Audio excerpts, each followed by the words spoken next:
नमस्कार। मैं नवनीत कुमार। आज दीपावली है। आप सभी लोग को दीपावली की हार्दिक शुभकामनाएं। कैसे हैं आप लोग?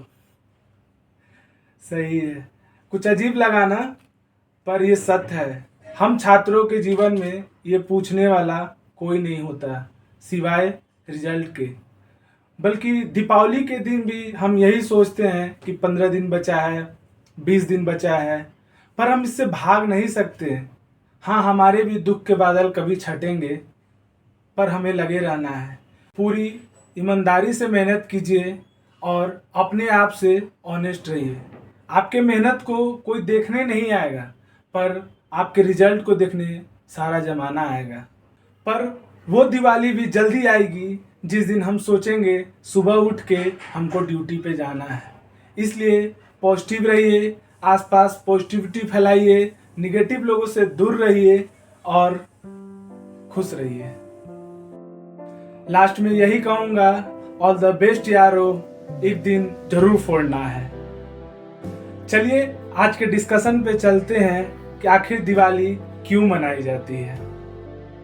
दिवाली का पर्व कार्तिक मास के अमावस्या तिथि को मनाया जाता है।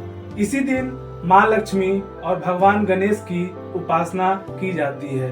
दिवाली के दिन लोग अपने घरों को दिए से सजाते हैं, रंगोली आदि चीजों से भी सजाते हैं। दीपावली की शुरुआत कहाँ से हुई, इसको लेके तो 4-5 कथाएं हैं, पर एक कथा सब कोई जानता है। जैसे कि रामायण के मुताबिक भगवान श्री राम जब लंकापति रावण का वध करके माता सीता और भाई लक्ष्मण के साथ अयोध्या वापस लौटे थे, तो पूरी अयोध्या नगरी दीपों से सजी हुई थी।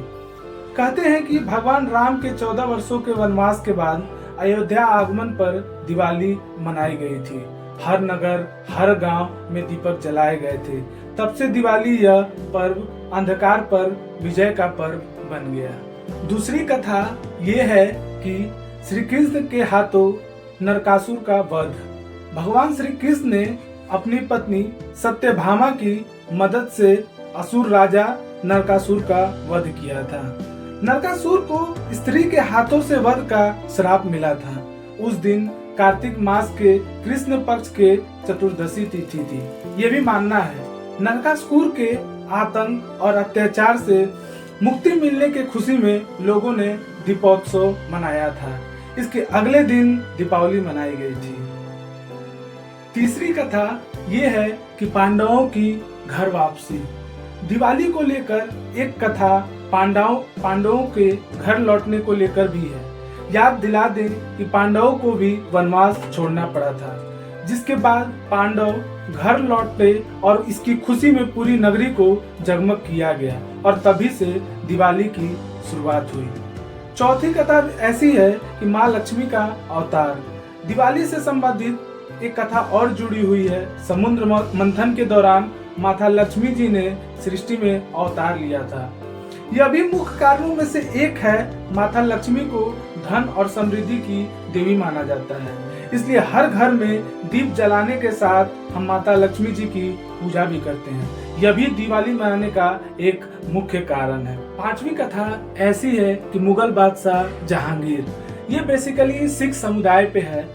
मुगल बादशाह जहांगीर ने सिखों के 6वें गुरु गोविंद सिंह सहित 52 राजाओं को ग्वालियर के किले में बंदी बनाया था। आपको बता दें कि ग्वालियर मध्य प्रदेश में है। जब गुरु को कैद से आजाद किया जाने लगा तो अपने साथ कैद हुए राजाओं को भी रिहा करने की मांग की है। गुरु हरगोविंद सिंह के कहने पर राजाओं को भी कैद से रिहाई मिली थी, इसलिए इस त्योहार को सिख समुदाय लोग भी मनाते हैं। पांचवी कथा माँ काली का रौद्र रूप है।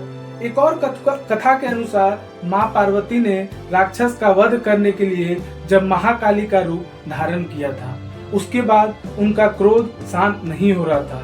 तब महाकाली का क्रोध शांत करने के लिए भगवान शिव स्वयं उनके चरणों में लेट गए थे। तब भगवान शिव के स्पर्श से उनका क्रोध शांत हुआ। इसी की याद में उनके शांति रूप लक्ष्मी की पूजा की शुरुआत हुई। इसी रात इनके रौद्र रूप काली की पूजा का भी विधान है। सातवीं कथा ऐसी है, अंतिम हिंदू सम्राट की जीत। अंतिम हिंदू सम्राट राजा विक्रमादित्य की कहानी भी दिवाली के साथ जुड़ी हुई है। राजा विक्रमादित्य प्राचीन भारत के एक महान सम्राट थे। वे एक बहुत ही आदर्श राजा थे और उन्हें उनकी उदारता, साहस तथा विद्वानों की संरक्षणों के कारण हमेशा जाना जाता था। इसी कार्तिक अमावस्या को उनका राज्याभिषेक हुआ था। राजा विक्रमादित्य मुगलों को धूल चटाने वाले भारत के अंतिम हिंदू सम्राट थे। अंत में आपसे विदा लेना चाहूँगा और यही कहूँगा, खुश रहिए और अगर हो सके तो अपने माता पिता के साथ दिवाली मनाइए, क्योंकि आपकी ही खुशी में उनकी खुशी है। Once again happy Diwali and stay safe.